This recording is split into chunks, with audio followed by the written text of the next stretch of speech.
So the first question is, what is the IUPAC name for compound Z? Here we have compound Z, and first we need to count the number of carbons in the longest chain. We have 1, 2, 3, and 4. Therefore, there's going to be the word but in it. Second of all, is there any double bonds in it? Visually, we cannot see any double bonds, so it's definitely going to be butane in the middle in it, because the ane represents single bonds.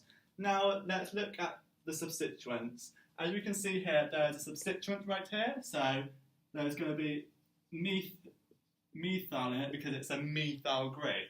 However, do we need to put a number in front of it? So if we number our carbons as 1, 2, 3, and 4, we can clearly see there's a carbon on the second chain. Therefore, it is most likely going to be 2-methylbutane. But however, what if I put the methyl group on position 3? Does that now become 3-methylbutane?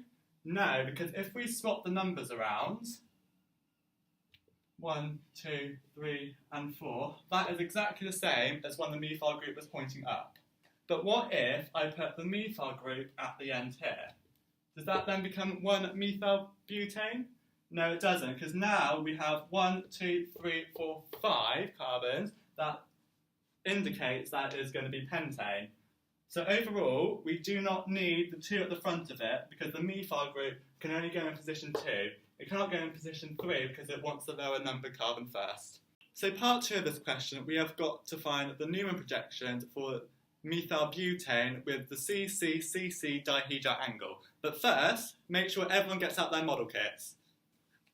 Okay, the CC-CC dihedral angle for methylbutane is this one right here. So if we look at it straight on, we can see that there is a methyl group coming off here. There is a hydrogen group coming out the bottom here. And there's another CH3 group coming out here. However, we also know that there are groups coming behind it. So in order to write this, we have to show that they're being eclipsed. So behind the CH3 here, we have a hydrogen group. But behind the hydrogen group at the bottom, we have a CH3 group. And behind the CH group here, we have a hydrogen. So in order to get to this one here, we have to rotate it 60 degrees. With your model kit, I normally like to rotate the carbon bond behind it. So we've got to rotate it 60 degrees. So as you can see now, they are no longer eclipsed. So in the front, we still have our CH3, our H, and our CH3. But now looking at it, you can now see the hydrogen group at the top, which is behind, so we don't combine it in the middle. We have the second hydrogen here, and we have the third methyl group right here. So we draw them behind. Yet again, we have got to rotate it 60 degrees. So in total, we have now rotated 120 degrees from our initial start. So rotating it again, we can now see that they are being eclipsed again. So by drawing it, we still have our CH3, our H, and our CH3. But now, the CH3 is eclipsing the hydrogen at the bottom is eclipsing a hydrogen, and the methyl group here is eclipsing another methyl group. We have got to rotate another 60 degrees, so 180 degrees in total. So rotate your model. As you can see here, we still have our CH3, our H, and our CH3 here. But now they're staggered, like at 60 degrees here. So here we can see our hydrogen, we can see our hydrogen from behind, and we can see the methyl group at the top here. We have got to rotate another 60 degrees, so 240 degrees in total. So rotate the model. At the front here, we can see the hydrogen, the CH3, and the other CH3. But now they're being eclipsed, so there's a methyl group behind the front methyl group, so CH3. There is a hydrogen being eclipsed by the hydrogen at the bottom, and there's a further hydrogen being eclipsed right here. For our final one, we rotate another 60 degrees, so they're staggered. At the front here, we have our methyl, we have our hydrogen, and we have our methyl. But now you can see the methyl group is down here, there's a hydrogen group down here, and there's a hydrogen group up here. But if you want to rotate another 60 degrees, it goes back to your original right here. In order to do question 3, we've got to look at the Newman projections and look at the positions of each methyl group in relation to another. So as you can see here, with 0 degrees rotations, methyl groups 1 and 3 have eclipsed smaller substituents. Therefore, these have been opposed. And as you can see here, with methyl group 2, this has been eclipsed by a smaller substituent hydrogen, therefore it's not opposed. But overall, because it's an eclipsed conformer, it has greater energy than those which are staggered. When we have rotated 60 degrees here, we can see that between methyl groups 2 and 3, there is a gauche conformer because they are next to one another. And if you relate between methyl groups 1 and 2, they are anti because they are opposite one another. So overall, there's going to be less energy than that of 0 degrees because 1 is staggered. Furthermore, 2 methyl groups are opposite one another. Rotating another 60 degrees, we get this eclipse conformer here.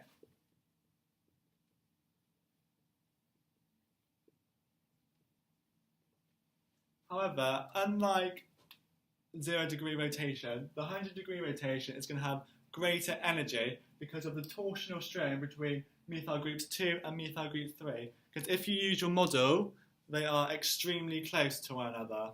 When rotating another 60 degrees to 180 degrees, we can see here that in relationship between methyl group 3 and 2, there is a gauche conformation.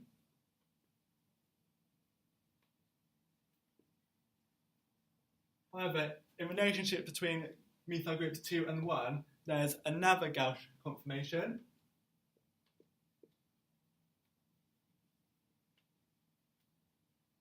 So overall, although it's not going to be as high as energy as the eclipse one, the gauche conformer here is going to have relatively high energy because the methyl groups are very close to one another as well.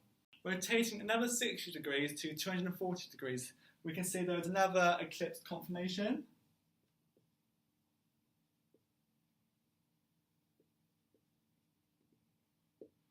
Just like the 120 degree rotation, the 240 degree rotation is exactly the same, but it's just flipped. Therefore, they're going to have the same relative energies as one another. Rotating another 60 degrees, we can see there's a gauche conformation between 1 and 2.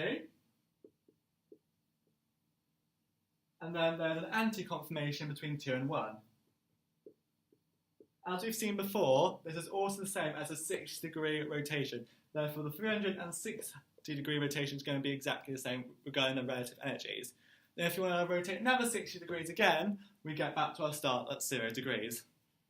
From this, we can now plot a graph of our relative energy to staggered conformation in kilojoule per mole against a CCCC dihedral angle. So at 0 degrees, we have our eclipse conformer, so it's going to have relatively high energy.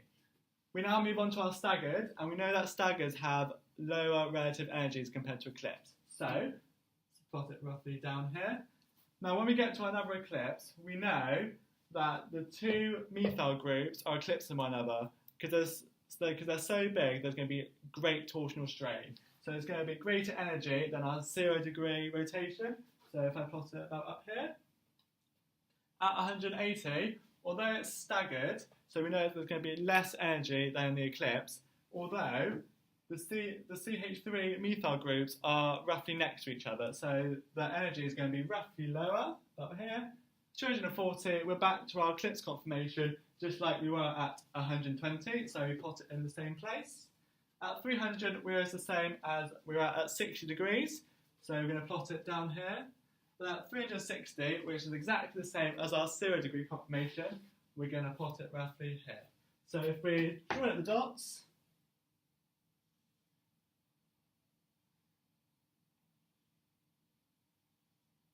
we should get this as your graph.